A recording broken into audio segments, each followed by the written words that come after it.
Let's rock.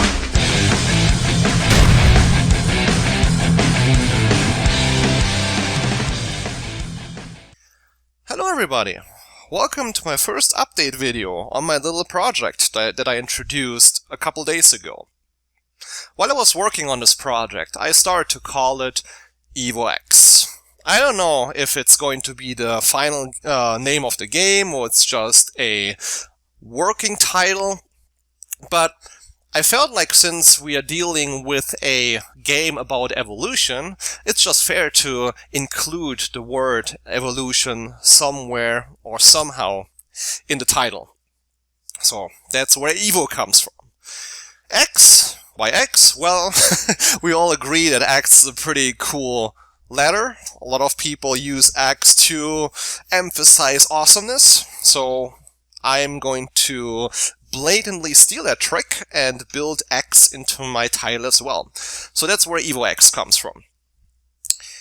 Alright, so maybe a little bit of a background for those guys that haven't watched my introduction video, which, by the way, I'll put the link for that introduction video in the description, or haven't haven't watched my Let's Play of Q-Pop yet. So I'm going to give you guys a very brief background information, what I'm trying to accomplish here.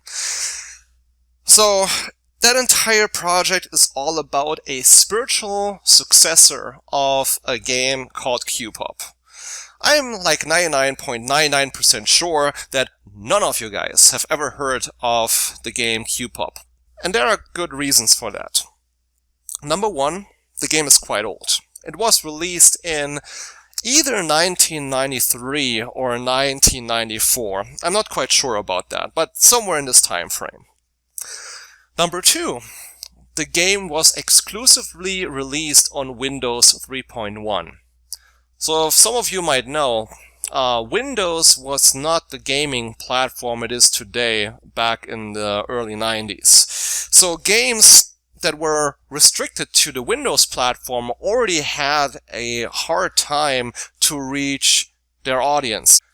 And number three, I don't think that this game was ever released outside of Germany. I'm not 100% sure that that's the case, but I wasn't able to find a single reference of an English version of that game online. So long story short, I got my hands on this game a couple weeks ago, and I had a blast playing it. And even my wife, when she saw me playing Q-Pop, she immediately wanted to join in, and that doesn't happen very often with my wife, because she is not a gamer. So it suddenly hit me. Let's create a remake of that game for Android and for iPhones. That sounds like a lot of fun. And one day later, I posted my introduction video on YouTube and mapped out my project plans. And since I uploaded this video, I got a little bit overexcited about this project. And I'm very happy to show you today what progress I made building this game from scratch. So before I'm going to show you what I've done so far, let's discuss some of the goals that I set for myself at the end of my introduction video.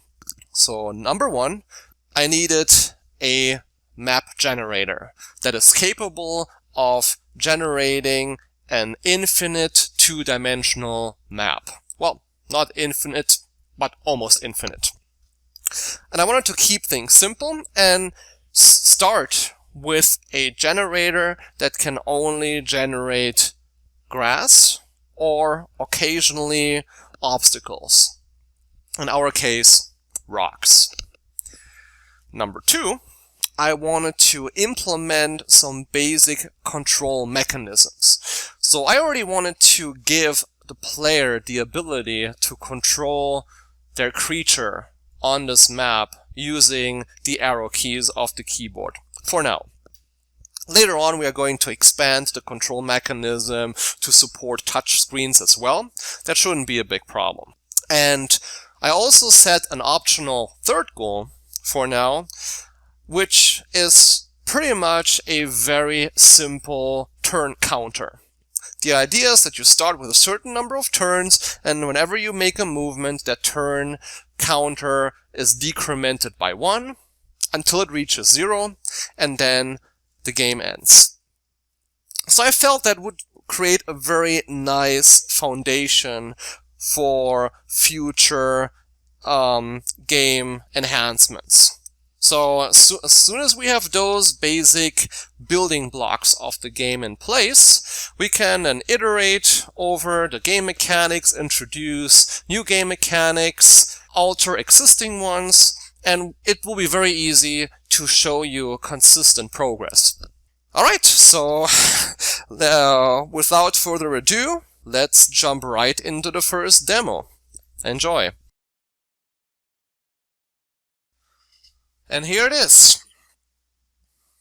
So before I start talking about the game, I want to be honest with you guys. I recorded the first part of this video over a week ago, but I am a huge procrastinator when it comes to doing videos. The main reason is that I'm a perfectionist and I hate hearing my voice on my videos. So I keep redoing it over and over again, and today I decided that screw it. I'm going to record the video right now. It probably won't be fantastic, but I will do my best to be coherent and to explain exactly what I'm doing and what my future goals are.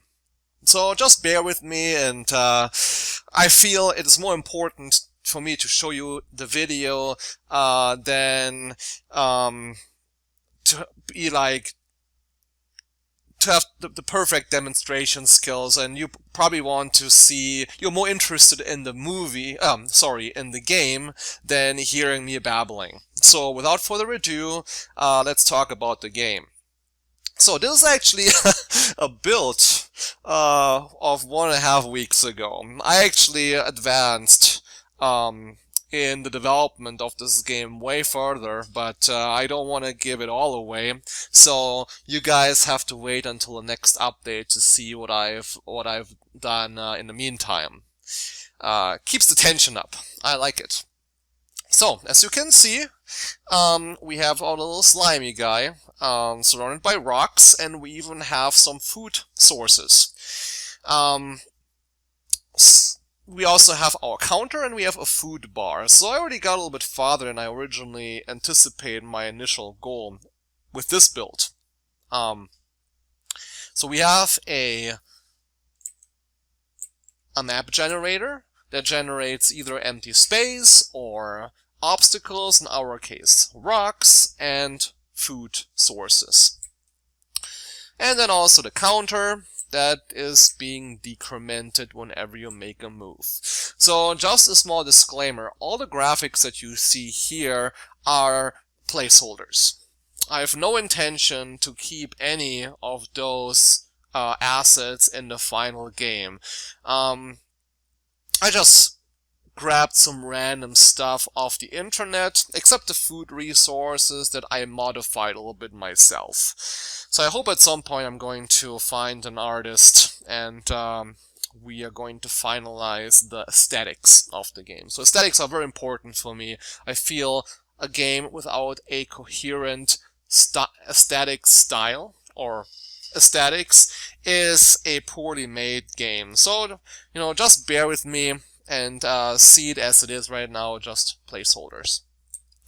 Alright, so you can pretty much wander into one direction as long as you want.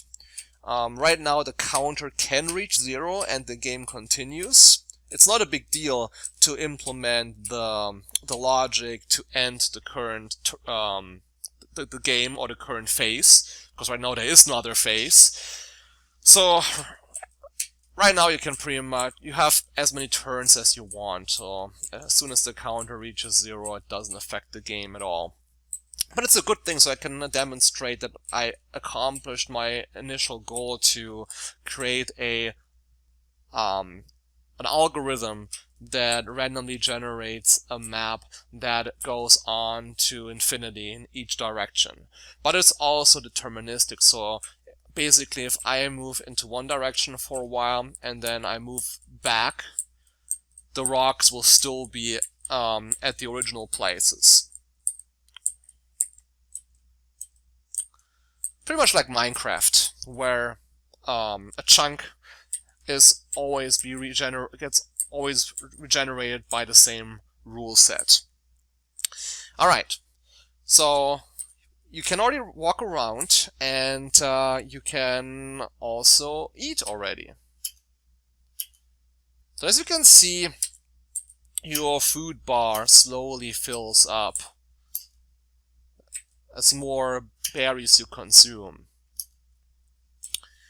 And I think in the final game it will be one of the most important goals to fill this bar up completely. Otherwise, some of your existing creatures will starve. Let me demonstrate that really quick. So let's fill this up all the way. And boom, so now it turns gold, which is an indicator that you reached your food quota, so none of your existing creatures will starve. That kind of differs a little bit from the original game mechanics of Cubepop, which I personally didn't like that much. And in Cubepop you can keep accumulating food icons, and I know that at some point your creatures are going to survive, so none of your creatures will starve. But the game keeps letting you accumulate more food icons, and I never really understood why and what's the point eating more than the absolute minimum. So I couldn't really identify any tangible effects. So I felt it would be better to just cap the food bar and say, hey, your goal is to fill up that food bar. If you do, good for you, all of your creatures will survive, but if you don't, some of your creatures will die. I think that's more intuitive, easy to understand, and I'm pretty sure I'm going to keep that for the final game. Yeah, I mean, I laid out a pretty good foundation. Some of the core gameplay mechanics are in place. So I'm really excited to show you more as soon as my next update video goes online. So if you have any questions, you can post some comments into the comment section, or you can also message me on Twitter. I'm more happy to answer all the questions or receive any suggestions. And I really hope you like my work so far and go through this journey with me to get this game completed. I'm really looking forward to it. So, I guess that's all that I want to talk about today, and I will see you next time. Have a good one.